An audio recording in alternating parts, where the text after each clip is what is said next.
This is AM Joy, November 18, 2018. Our theory that the solution to preventing more wildfires is not combating climate change, but in doing more raking. We've got to take care of the floors, the floors of the forests, very important. I was with the president of Finland, and he said, we have much different. We're a forest nation. He called it a forest nation. And they spend a lot of time on raking and cleaning and doing things, and they don't have any problem. And when it is, it's a very small problem. Joining me now is California Congressman Ted Lieu, whose district includes some of the fire-ravaged areas, including Malibu. Congressman, thank you for being here this morning. I want to start by asking you how those in your district are faring this morning. Thank you, Joy, for your question. My heart goes out to the victims affected by the wildfires and to our first responders who have done and continue to do an amazing job. I've had the chance to visit the shelter at Palisades Charter High School. It was well stocked. The American Red Cross was doing a great job. We're now repopulating areas of Malibu. The cities of Agoura Hills and Calabasas were also hit in my district. And it really was a pretty devastating wildfire. And my hope is that we can come together and work on a bipartisan approach to make sure that we mitigate wildfires in the future. And of course, there were two different areas of California. Donald Trump visited them both. It's just sort of staggering when you think about not just the amount of acreage, over 100,000 acres burned. You think about something like 12,000 structures gone, an entire town, Paradise, California, basically wiped off the map. It is really sort of staggering, I think, for the rest of the country to realize it. Are there federal funds already being directed from Congress to make sure that there's some way of trying to restore people's lives? Or the ones who, restore people's homes, their ability to live in their communities? So Congresswoman Julia Brownlee, Congressman Brad Sherman, and I sent a letter asking for a major disaster declaration. Pleased that Donald Trump did declare that, which got us additional federal funds. And then we sent a separate letter to the House Appropriations Committee asking for additional appropriations for these wildfires.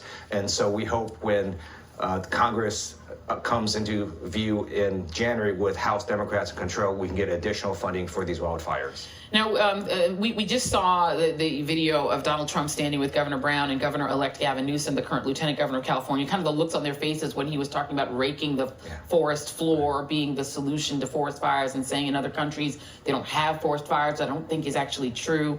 Donald Trump added to that by doubling down on his apparent disbelief in climate change, which I think most scientists believe are what makes these fires much more devastating than they otherwise would be, the sort of dry climate, et cetera. Here is Donald Trump asking whether or not viewing this disaster zone changes his view on climate change. Take a listen. Does seeing this devastation, though, change your opinion at all on climate change, Mr. President? No.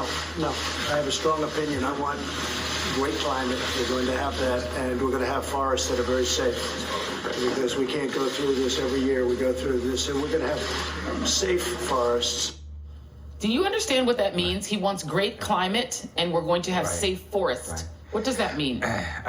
It is unfortunate that we have a president that doesn't appear to believe in science. If preventing wildfires were as easy as raking leaves, we would have done that by now. But it is a very complicated issue. Climate change does play a large role. Decades ago, scientists predicted that because of climate change, we're going to have more extreme weather events. That's what we're seeing now. We have hotter weather, drier weather. In addition, we had some Santa Ana winds that also caused these fires to be more destructive. So I hope the president consults some experts, maybe talks to folks who actually know something about wildfires, and really stop believing these bizarre theories that he has. Yeah. I want to change tack just for a moment, because you've been speaking out vocally, not only just about what's happening in terms of the fires in your state, but also what's happening in Washington in terms of the Department of Justice. Donald Trump has he's placed an acting Attorney General in place, Mr. Whitaker, and Matt Whitaker, and you tweeted the following about him. Dear Acting AG Matt Whitaker, you can stonewall, but we will get all the info you're hiding when the House changes control, and we will call you before the Judiciary Committee and make you testify before the American people. Have a nice Thanksgiving. Can you expound on what you were talking about there, sir? Sure. Acting Attorney General Whitaker still has not released his financial disclosure forms. That is unheard of. He's breaking precedent. And if he wants to continue to stonewall, he can do so until January. And then Democrats get subpoena power. We will subpoena his finances. We will call him before the Judiciary Committee. We'll subpoena him to appear. We'll make him testify under oath before the American people. So he can do this the easy way or he can do it the hard way. I hope he stops stonewalling and really discloses to American people what everybody else has disclosed. Yeah, what we do know already about Matthew Whitaker is, of course, the company that he was associated with that's being investigated by the FBI, a certain toilet he was creating, a masculine toilet, I guess, that he was a part of the patent for, but also the fact that he already does have very strong opinions about the Mueller investigation, meaning he doesn't think it should go on or that should be squashed, at least he thought that before. Here's Donald Trump talking on Fox this morning about Whitaker. I did not know he took views on the Mueller investigation as such. And when you found that out? I don't think it had any effect. If you look at those statements they really can be viewed either way, but I don't think it would have any effect. He says there's no collusion. Chris, I'll tell you what. He says you can starve the investigation. Right. What do you do when a person's right? There is no collusion. And I realize the House has not changed hands yet, so the Democrats not yet have the gavel. But do you believe Donald Trump when he says that he didn't know Matt Whitaker's views on the Russia probe before he appointed him acting AG? I do not believe Donald Trump at all on this issue. Jeff Sessions and Donald Trump were in lockstep on policy. The only thing they disagreed on was a Russia probe. And for Donald Trump to remove Jeff Sessions, it was because of the Russia investigation.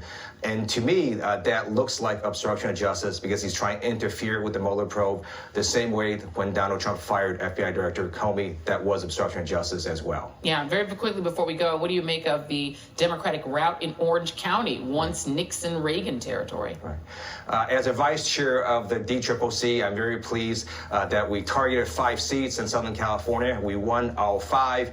Orange County is a new blue. And what happened in California was with Prop 187, California went blue. And now with Donald Trump's divisive anti-immigrant rhetoric, Orange County now went blue as well. All right, Congressman Ted Lieu, thank you very much for your time this morning. And again, our condolences to any who lost their lives in your district. And we definitely will be thinking of you guys. Thank you. Thank you. Thank you very much. And next up, the House leadership fight is not just about Nancy Pelosi.